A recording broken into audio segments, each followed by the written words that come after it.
तो ये आपने तस्वीरें देखी और वहां पर पुलिस के पास जवाब नहीं है कि वो क्या कहें, क्योंकि एसएसपी जवान पर न सिर्फ छेड़खानी का आरोप है बल्कि विरोध करने पर पीटने का आरोप है और फायरिंग करने का आरोप है। हमारे साथ भागलपुर से भी संवाददाता जुड़ गए हैं, राहुल, और बांका से अमित सिंह जुड़े हुए हैं। लेकिन राहुल, हम आपके पास आए उससे पहले अमित, अभी फिलहाल पुलिस क्या कर रही है, क्योंकि बहुत गंभीर मामला है, फायरिंग की तस्वीरें भी अब सामने हैं, लोगों का विरोध है, पुलिस के पास कोई जवाब है? क्योंकि तब तक तो एसएसपी कह रही थी जांच कर रहे हैं, जांच कर रहे हैं, अब तो तस्वीर आ गई। देख, बिल्कुल बिल्कुल सुमित, और एसएसपी के पास भी बोलने के लिए कुछ नहीं था सिवाय इसके कि वो डैमेज कंट्रोल करने में जुटी हुई थी। शायद जनता के मिजाज को, जनता के गुस्से को वो समझ रही थी, इसलिए उन्होंने न्यूज़ 18 को सीधे तौर पे कहा कि जांच होगी। अगर जनता ये कह रही है, वोटर ये कह रहे हैं कि उन्होंने शराब पी थी, एसएसपी जवानों पे गंभीर आरोप कि दोनों जवान ने शराब पी थी और उसके बाद उनकी जांच होगी। यानी एसएसपी जो है वो खुद कह रही है कि जांच के लिए क्या हुआ, क्योंकि आपने जो रिपोर्ट आपने भेजी है, आप जो बात कर रहे हैं, उस दौरान जवान को बिठाया गया था, क्या जवान को तुरंत मेडिकल के लिए भेजा गया, मेडिकल जांच के लिए? सुमित, अभी सबसे बड़ी चुनौती पुलिस के लिए और पुलिस कप्तान के लिए यही है कि जो दोनों एसएसबी के जवान हैं वो अभी उनको सही सलामत बाहर निकालना, क्योंकि लोग काफी गुस्से में हैं। दोनों एसएसबी के जवान उसी मतदान केंद्र के अंदर बैठाए गए हैं और इस बात की भी लोग कोशिश कर रहे हैं कि पहले उसका मेडिकल जांच किया जाए। अगर वो शराब के नशे में था तो आखिर जो कप्तान है, पुलिस के कप्तान है या फिर अधिकारी बचाने की कोशिश क्यों कर रहे हैं? तो दोनों एसएसबी के जवान अभी मतदान केंद्र के अंदर। बिल्कुल, और ये इस बात का संज्ञान निर्वाचन आयोग को भी लेना चाहिए, क्योंकि भरोसा लोगों का उठता है, क्योंकि उन्हीं सुरक्षा बलों के भरोसे लोग आते हैं ये सोचकर कि हम सुरक्षित मतदान करेंगे, लेकिन वही सुरक्षा बल अगर छेड़खानी जैसी घटना को अंजाम देने लगे, दहशत फैलाने लगे, तो फिर लोग मतदान करने कैसे आएंगे? जो कि निर्वाचन आयोग की अपील है कि ज्यादा से ज्यादा बढ़ चढ़कर मतदान करें। ठीक है, भागलपुर का हम रुख करते हैं। राहुल, भागलपुर में क्या स्थिति है और भागलपुर में जो अब तक 5 बजे का जो आंकड़ा है वो बेहतर नहीं है, क्योंकि 52.10% मतदान हुआ है, पिछली बार 57.84% हुआ है। अब तक क्या रुख भागलपुर में, मंडल वर्सेस मंडल की लड़ाई है? देखिए सुमित, भागलपुर की बात करें तो भागलपुर में जो है मतदान जो जिला प्रशासन के द्वारा जारी किया गया था वो 5 बजे तक कुल 52% मतदान हुआ था, और इस 52% का मतदान जो है कहीं ना कहीं संतोषजनक नहीं कहा जा सकता है। जिस तरह से लगातार 1.5 महीने तक स्वीप कोषांग के द्वारा मतदाताओं को वोटिंग के लिए जागरूकता का कार्यक्रम चलाया गया था, उसका कोई खास असर यहाँ कह सकते हैं कि नहीं दिखाई दिया। जहाँ तक वोटिंग प्रतिशत की बात है तो यहाँ स्पष्ट कर दें कि रूरल एरिया में जिस तरह से वोटिंग को लेकर लोगों में उत्साह देखा गया, वो शहरी इलाकों में उसके अपेक्षा काफ़ी कमी देखी गई। और इतना ही नहीं, सुबह से ही कई हम लोगों ने मतदान केंद्रों का जायजा भी लिया था, और उस मतदान केंद्रों पर जो लोगों का उत्साह और भीड़ देखी जा रही थी, शहरी इलाकों में वह चीज़ नहीं देखने को मिला। लेकिन इसके ठीक विपरीत जो ग्रामीण इलाके हैं, उस ग्रामीण इलाके में लोगों का उत्साह था, मतदाताओं का उत्साह था, और अहले सुबह से ही लोग कतार में लगे हुए थे। हालांकि इस बार जो है मतदान जो है सुबह 7 बजे से शाम 6 बजे तक के लिए की गई थी, लेकिन 7 बजे से पहले ही ग्रामीण इलाकों में मतदाताओं की कतार देखने को मिली थी और मतदान को लेकर लोग उत्साहित थे। यही कारण है कि नौगछिया के कई ग्रामीण इलाकों में और भागलपुर अनुमंडल की बात करें तो भागलपुर के गोराडी, जगदीशपुर, सनहोला, पिरपैंती के ग्रामीण इलाकों में जो है वोटिंग का जो रेशियो रहा वो अच्छा रहा है। लेकिन इसके ठीक विपरीत अगर हम शहरी इलाकों की बात करें, भागलपुर टाउन की बात करें, कहलगांव टाउन की बात करें और नौगछिया टाउन की बात करें, तो यहाँ जो है वोटिंग का परसेंटेज काफ़ी कम रहा, जो कि स्वीप कोषांग के द्वारा चलाया गया मतदाता जागरूकता कार्यक्रम को लेकर जिस तरह से लोगों ने बढ़ चढ़कर, कई संस्थाओं ने, कई एनजीओ ने इसमें स्वीप कोषांग के द्वारा जो कार्यक्रम चलाया जा रहा था उसमें बढ़ चढ़ कर हिस्सा लिया था, तो उसकी कोई खास असर देखने को नहीं मिली। मतदाताओं का लोगों के जहन में मुद्दे क्या थे? क्या वो उन्मुख नहीं हो पाए मुद्दे, या फिर वो देश को देख रहे थे, सरकार देश की क्या बनेगी वो देख रहे थे, या फिर लोकल मुद्दे उनके लिए ज्यादा इंपॉर्टेंट थे? देखिए, जहाँ तक भागलपुर की बात करें तो भागलपुर का इस बार जो चुनाव था वो काफ़ी बदला बदला सा था, क्योंकि भागलपुर शुरू से ही आरएसएस और भाजपा का गढ़ रहा है। 1989 के दंगे के पहले की बात करें तो यह कांग्रेस का गढ़ रहा था, लेकिन 89 के दंगे के बाद जो है कांग्रेस से यह न केवल भागलपुर से बल्कि बिहार की ही राजनीति से कांग्रेस थोड़ी सी दूर होती चली गई। और उसके बाद जिस तरह से भाजपा और आरएसएस का मजबूत पकड़ बना था, लेकिन इस बार के चुनाव में गठबंधन के तहत जो है यह सीट जदयू के खाते में चली गई। बावजूद इसके कई भाजपा के जो कार्यकर्ता थे वो लगातार जो थे एग्रेसिव लोगों से आपने बात की होगी, जल्दी से राहुल बताइए, लोग के जहन में क्या था, मुद्दा क्या था, स्थानीय मुद्दा था या फिर राष्ट्रवाद जैसे मुद्दे थे? प्रतिक्रिया थी, लेकिन लोगों की इस मिश्रित प्रतिक्रिया थी। जैसा कि हम लोगों ने विभिन्न इलाकों में बात किया था, तो लोग जो वोटिंग के लिए आ रहे थे लोकल मुद्दे के साथ साथ जो है राष्ट्र के मुद्दे पर और देश की सुरक्षा के मुद्दे पर जो है वोटिंग करने के लिए आ रहे थे। तिवारी जी, आरजेडी के लिए भागलपुर बहुत अहम है। मोदी लहर में भी ये सीट जीता था आपने, और बावजूद इसके वोटिंग परसेंटेज भागलपुर में सबसे कम है 5 सीटों में से। ये आपके लिए खतरे की घंटी तो नहीं? भागलपुर में कहीं कोई लड़ाई था ही नहीं, वोटिंग परसेंटेज का कम होना देखा था। जो जेडीयू को सीट दी गई थी वहां से भारतीय जनता पार्टी के जो भी नेता रहे थे, पहले भी सांसद रहे थे, भारतीय जनता पार्टी एनडीए प्रत्याशी को, जेडीयू के प्रत्याशी को हराने के लिए वहां काम कर रहे थे। इसलिए भागलपुर में मुकाबला बिल्कुल साफ वोटिंग था। परसेंटेज का कम होना सर मौजूदा सांसद के लिए खतरे की घंटी तो नहीं?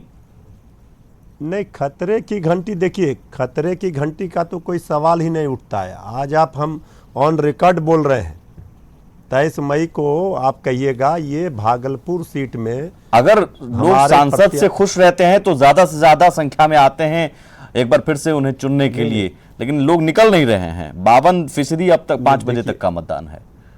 देखिए, अभी राहुल जी ने कहा स्पष्ट कि शहरी क्षेत्र, जहां समझिए शहरी क्षेत्र में बीजेपी का ज़्यादा माना जाता है कि वहां पर रहता है, लेकिन अभी आप देख लीजिए शहरी क्षेत्र के मतदाताओं ने भी मुंह फेर लिया है। अच्छा, ये मुंह फेर रहे हैं, इसका मतलब बीजेपी से, प्रेम रंजन जी? इसलिए बीजेपी जेडीयू को हराने के लिए, भारतीय जनता पार्टी कोई शहर में की पार्टी है क्या? अब तो इतना ना काम किया है, और नरेंद्र मोदी की सरकार ने गांवों के लिए काम किया है, गरीबों के लिए किया है, किसानों के लिए किया है, मजदूरों के लिए। तो अब सब जगह भारतीय जनता पार्टी हो गई है, और हर जगह पिछली बार हारे थे वहां, कोई परेशानी नहीं है। अब लोगों को जो ऐसे लग रहा है कि वही सरकार है जिसने हमारे लिए काम किया है 5 वर्षों में, तो लोग उस सरकार को फिर से लाना चाहते हैं, इसके लिए वोटिंग कर रहे हैं। इसलिए जो ऐसे शहरी मतदाता किसके हैं फिर? अगर शहरी मतदाता भी हमारे हैं, ग्रामीण मतदाता भी हमारे तुझे जी बोल रहे हैं शहरी मतदाता आपके हैं, ग्रामीण उनके हैं, उन्होंने बांट दिया है। नहीं, सारी हमने, सुमित जी आपने तो बांट दिया है। किसानों के लिए कोई सरकार काम किया था? मृत्युंजय जी, आपने तो बांट दिया ना कि शहरी बीजेपी के हैं, ग्रामीण हमारे, शहरी नहीं है। हमने ये कहा कि भागलपुर नगर में भारतीय जनता पार्टी के अश्विनी कुमार चौबे जी बहुत दिनों तक विधायक रहे थे, वो सिटिंग सीट था। इसके बावजूद भागलपुर से लीड करती थी बीजेपी, लेकिन आज की स्थिति वो है कि हमारे महागठबंधन के विधायक भागलपुर शहर से है। इसीलिए हमारा भागलपुर का सभी विधानसभा क्षेत्र में आप देख लीजिए, सारे जगहों पर आज हमारे गठबंधन के हैं। वहां पर तिरुपति हो, कालगांव हो, भागलपुर हो, बीरपुर हो, सारे जगहों पर हमारे विधायक हैं। तो हमारी संख्या नहीं, हमारे वोटर शहर में भी ज्यादा है, शहर के और गांव में भी है, ग्रामीण आपके हैं। तो इस आधार पर आप कह रहे हैं कि हमारे वोटर ज्यादा निकल रहे हैं, आपको वोट कर रहे हैं। हमने कहा कि शहर के वोटर, जो अभी राहुल जी ने कहा कि वहां भी सुस्ती देखी गई, तो इस बात को हम मान रहे हैं कि जिस तरह से हमारे साथ महागठबंधन में गांव के हो, शहर के हो, हर तबका, हर वर्ग का लोग, हर लोग आगे आकर के वोट दे रहा है, ये केंद्र सरकार के खिलाफ वोट हो रहा है, इस बात को दिखा रहा है।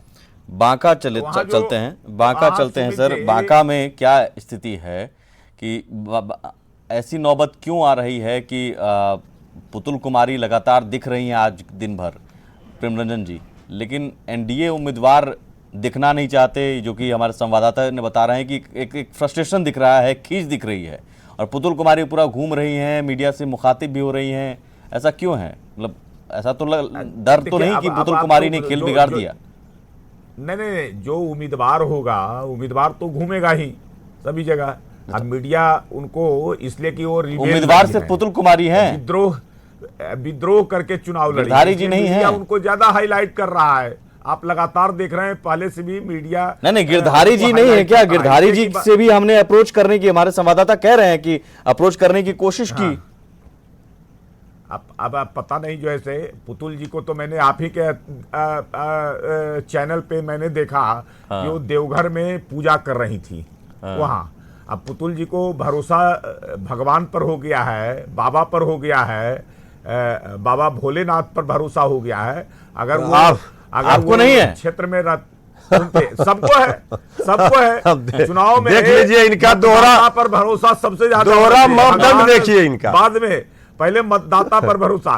पुतुल जी वहां पूजा कर रही थी, घूमने के बाद सब कुछ के बावजूद उनको भरोसा भगवान पर भी जो ऐसे हो गया ज्यादा, तो इसलिए पूजा करने चले गए कि अब जो भी करेंगे भगवान करेंगे। योगी आदित्यनाथ जी पूजा करने गए हनुमान चालीसा पढ़ने के लिए, उसमें भी ऐतराज है आपको?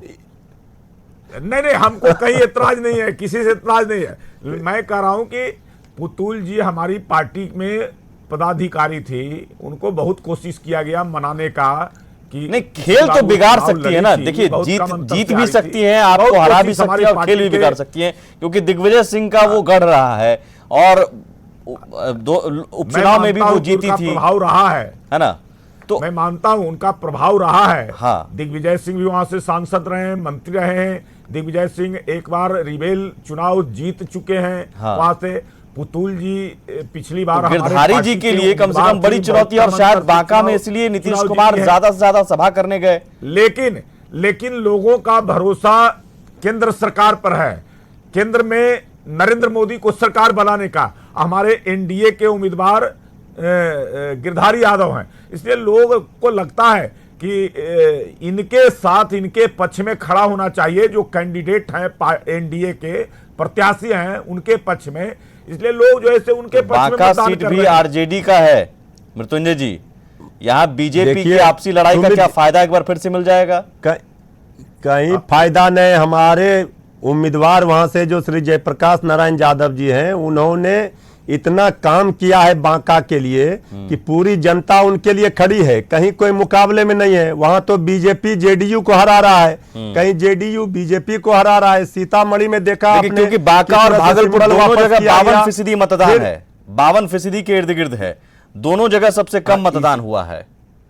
इसीलिए हमने कहा कि बांका और भागलपुर ये दोनों सीट, जब मोदी जी का उस समय 2014 का लहर था, उन्हीं के भरोसे बैतरनी पार कर रहे थे सभी उम्मीदवार, वहां भी वो हारे थे बीजेपी के, दोनों हम लोग जीते थे। इसलिए इस बार तो बड़े मार्जिन से पूरी जनता खड़ी है, इसलिए पूरी मार्जिन के साथ वहां पर क्लीन अमित, बांका में क्या शहरी क्षेत्रों में उदासीनता बांका में भी नजर आई?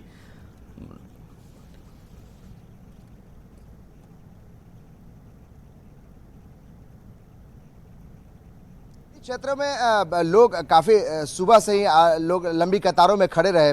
लेकिन सुमित, हम एक चीज़ जोड़ना चाहते हैं। प्रेमरंजन पटेल जी बोल रहे थे कि उनके उम्मीदवार जो है, हो सकता है कि मीडिया से मुलाकात नहीं की, इसका मतलब ये नहीं मीडिया दिखाना चाहती है पुतुल कुमारी को। हम गवाह हैं, हमने 3 बार उनको फोन किया, और हमने कहा भी कि हमारे संवाददाता ने ट्राई किया, 7 बार फोन किया, और ये कहा कि देखिए सुमित, हम एक बात जोड़ना चाहते हैं, क्योंकि उन्होंने मुझे ये कहा, अब समझिए, जो यहाँ के कैंडिडेट हैं जेडीयू के, सरकारी पार्टी के कैंडिडेट हैं, और वो हमसे कहते हैं, न्यूज़ 18 को कहते हैं कि देखिए हमारे जो समर्थकों को मार रहे हैं लोग, पुलिस वाले कुछ नहीं कर रहे हैं, बूथ पर कैप्चरिंग कर रहे हैं। अब हमारे समझ से परे है, हम उस इलाके में गए जिस इलाके में उन्होंने कहा कि वहाँ बूथ कैप्चरिंग करने की कोशिश की जा रही है, वहाँ लोग बोल रहे थे कि शांतिपूर्ण है यहाँ सब कुछ। अब हम ये नहीं कहते हैं कि वो फ्रस्ट्रेशन में या फिर हार की तरफ सोच रहे हैं, या हम कहीं से इसको नहीं कह सकते, लेकिन इतना जरूर है कि आखिर गिरधारी यादव मीडिया से क्यों बच रहे हैं। उनको जवाब दीजिए प्रेमरंजन जी। कोशिशें की जा रही हैं कि आप मीडिया में आकर बात करें। अगर आप क्या बांका में सरेंडर कर दिया है पहले ही? यही तो है कि जो आरोप सरकार पर लगती है, सत्ता पर लगती है, प्रशासन पर लगती है, वो बेबुनियाद है। कि हमारे जो प्रत्याशी हैं वो खुद कह रहे हैं कि इस प्रकार का विरोधी पार्टियों के द्वारा साजिश किया जा रहा है। नहीं तो वो भी कहा, वो भी गलत हो गया ना। अमित सिंह ने वेरीफाई किया, हमारे संवाददाता वहां पर गए जहां पर नहीं अमित सिंह ने वेरीफाई किया। अमित ये आप दे सकते हैं कि हमारे ऊपर जो ऐसे आरोप, किसी प्रकार का कोई गड़बड़ी करने का आरोप जो ऐसे अमित जवाब दीजिए। आपको कहा गिरधारी यादव ने कहा कि यहाँ पर बूथ कैप्चरिंग हो रहा है? देखिए वो गौड़ा के इलाके में वो बोले, गौड़ा के इलाके में बोले कि 124 125 नंबर बूथ पर वहां मारपीट हुई है, हंगामा हुआ है। वहां पहुंचे, वहां बोला कि ऐसा कुछ नहीं था, हल्का फुल्का झड़प कुछ हो गई, लेकिन यहाँ पे मतदान केंद्र पर कुछ नहीं हुआ। लेकिन उसके बाद ये खबर मिलती है कि जो रनछुआ जो जगह है वहां पे पुलिस फायरिंग हुई है। हम यहाँ भी ग्राउंड जीरो पर पहुंचते हैं। अगर हम पर आप ये कह रहे हैं कि मीडिया निष्पक्ष नहीं है, तो हम यहाँ ग्राउंड जीरो पर आकर क्यों दिखा रहे हैं? यहाँ पुलिस मुझे लगता है कि प्रेमरंजन जी भी समझते होंगे। अमित, मुझे लगता है प्रेमरंजन जी भी समझ रहे हैं, और उनके पास भी क्या जवाब होगा, गिरधारी जी क्यों नहीं आ रहे हैं, जेडीयू के उम्मीदवार हैं। गिरधारी जी पुतुल कुमारी पूजा करती हैं, वो प्रेमरंजन जी लोकसभा में 5 सीट पर ये हार चुके हैं, के बारे में उन्हें भी जानकारी नहीं है ना। ठीक है, मैं थोड़ा सीमांचल लोकसभा के पांचों चुनाव हुए, पांचों लोकसभा सीट पर ये हार चुके हैं। 5 लोकसभा इनका बॉडी लैंग्वेज बता रहा है। शिकायत नहीं आया, लेकिन ज्यादा शिकायतें अगर आई है बांका से, गोली चलने की भी शिकायत आई है बांका से, तो कहीं ना कहीं पांचों सीटें जेडीयू की घटनाएं, यहाँ जेडीयू के उम्मीदवार है सुमित, इन 5 सीटों पे जेडीयू के उम्मीदवार है। बिल्कुल भाजपा जेडीयू के उम्मीदवार को हराने के लिए काम कर रही है सुमित जी। आप सुमित, हाँ नहीं सुमित जी, पिछली बार अगर आप देखेंगे तो चाहे बांका का सीट हो, चाहे भागलपुर का सीट हो, या अन्य सीटें हो, कटिहार का सीट हो, बहुत कम अंतर से हम चुनाव हारे थे। और हारने का कारण रहा था कि ट्रायंगुलर फाइट हुआ था, जदयू अलग हमसे लड़ रही थी। फिर इसका मतलब बांका में भी तो ट्रायंगुलर फाइट है ना। पूरे बिहार के अंदर में 16% मत पिछले चुनाव में आए हैं। जदयू हमारे साथ है और 5 वर्षों का काम भी है। चलिए प्रेमरंजन जी देखिए, भगवान पर भरोसा है, आपको भी होना चाहिए, भरोसा आप भी कीजिए। मतदाता पर भरोसा होना ही चाहिए, और मतदाता का भरोसा जीतना ही चाहिए। बहुत शुक्रिया, लेकिन आप सभी बने रहें, क्योंकि लगातार न्यूज़ 18 बिहार झारखंड पर महाकवरेज जारी है।